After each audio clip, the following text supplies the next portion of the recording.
We are your home theater and AV questions answered. This is AVRant. Want your home theater or AV question answered by Tom and Rob? Send it to question@avrant.com. Welcome to AVRant. I'm Tom Andry, and I'm here with Rob H. Vince. Vince bought himself a PlayStation VR, and he's also pre-ordered the PlayStation 4 Pro. So supposedly the PS4 Pro will improve the PlayStation VR experience. But how exactly? What aspects are going to look better? You know you ain't asking me. So what do you say, Rob? Yeah, well, first of all, it's not automatic. The games themselves must support the PS4 Pro in order to get anything extra out of them. And not all VR games have been announced to do that. Several of them have, but not all of them have. So it's not just an automatic thing that everything will automatically look better playing on a PS4 Pro. What they can do with that, according to the press conference that they held, is they can either stabilize the frame rate better or increase the frame rate in many cases. And that could be a big deal in VR, I have to say. Because a higher frame rate, or at least a very stable frame rate in VR, is a very important thing. The other thing they can do is simply more filtering of the image. So again, I described when I was talking about my first impressions of the PlayStation VR, there definitely are sometimes you get the graphics that shimmer a little bit, or could definitely make do with better anti-aliasing or more anti-aliasing, and that's the type of filtering that could be done with the PS4 Pro. So you're not getting a resolution bump, you're not magically getting better textures or anything. All of that is pre-built into the game, and the resolution's staying the same. It's still 1920 by 1080. Nothing has changed there, but they can do more filtering, and then they can either lock or in some cases increase the frame rate. Those things could definitely be worth it, but only if the game supports it. So yeah, it all depends on that. So are you planning on getting a PS4 Pro? Because he asked if either of us are, and I ain't doing it. So yeah. I'm not. Honestly, if it were an Ultra HD Blu-ray player, I'd give it some serious consideration. Right. But given that they didn't bother to put an Ultra HD Blu-ray player into the PS4 Pro, I don't have enough time to spend gaming that it would really be worth my while to do it. I certainly don't begrudge anyone who does, though, because if you got more time, by all means, enjoy the best you can. All right, he asks if either of us have an HDR TV, and if so, what do we have? If not, what do we plan on buying? I am not ready to upgrade to HDR, to be honest with you. I want a projector. That's basically all I do is watch on my projector.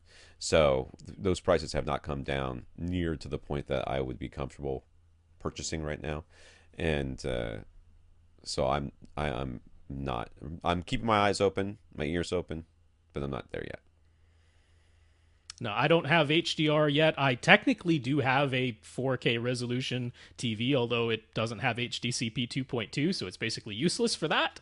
I got it because it has passive 3D, so that's why I got a 4K resolution display at the time that I did. But yeah, I'm basically waiting for OLEDs that can hit 1,000 nits, which I honestly think will come sooner than we might even think, but I know they'll get there eventually. There's no way they're not getting there eventually. Oh, yeah. Once there are OLEDs with 1,000 nits, I'll be taking a good long look at that. Vince is thinking he needs a new HDR TV that is 65 inches or larger plus a new AV receiver. What would be our go-to suggestions? Well, without really even doing any research, just based on the number of times we've talked about it, Vizio is pretty strong on the list of HDR TVs that are big and inexpensive.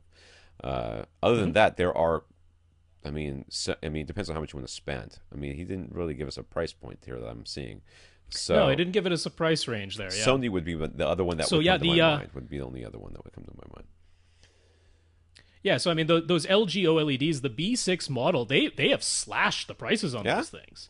So the 65-inch B6. Now, of course, the B6 doesn't do 3D, but I honestly don't think anyone but me cares about that. So they're down to $3,000 now. $3,000 for the 65-inch. B6 OLED.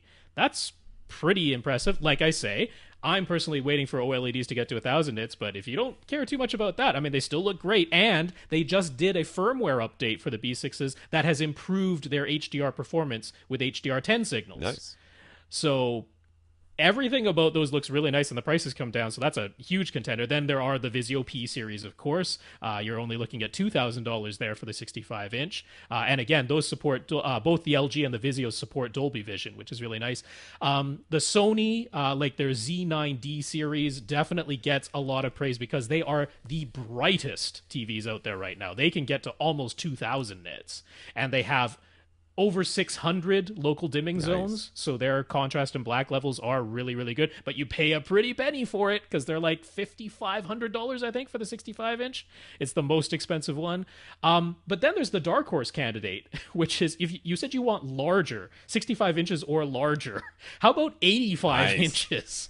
Because that LeEco, is that, yeah, LeEco. The stupid company, yeah. But, yes, I hate their name, but whatever. They have their UMax 85-inch. It is 448 full array local dimming zones. It does support Dolby Vision as well as HDR10. We don't know its max peak brightness, so maybe it doesn't get super duper bright, but it supports all the HDR things. $4,000. Okay, it's cheaper than the 65-inch Sony.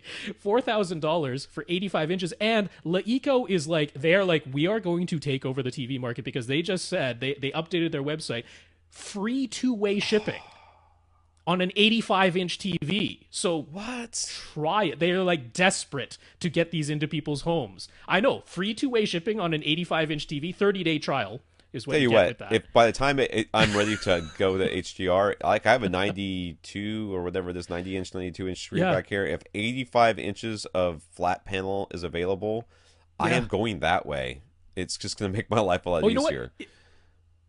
It even does 3D. Its shutter glass is 3D, but it actually does 3D, which none of the other choices do. Yeah.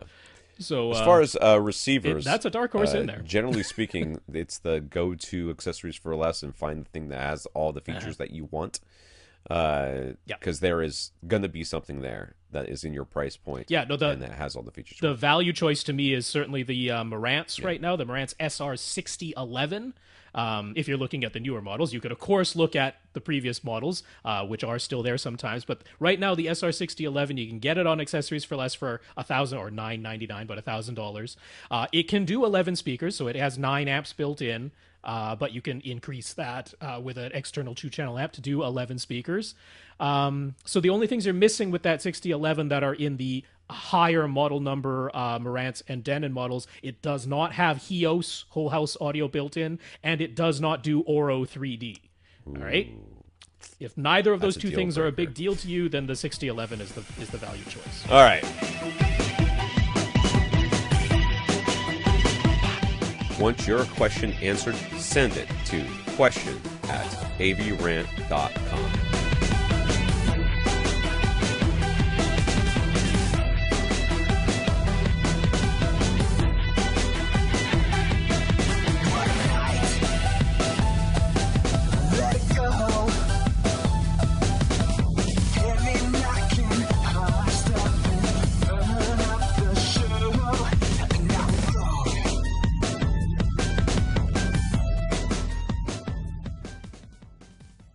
This is AVRant. Now go out and listen to something.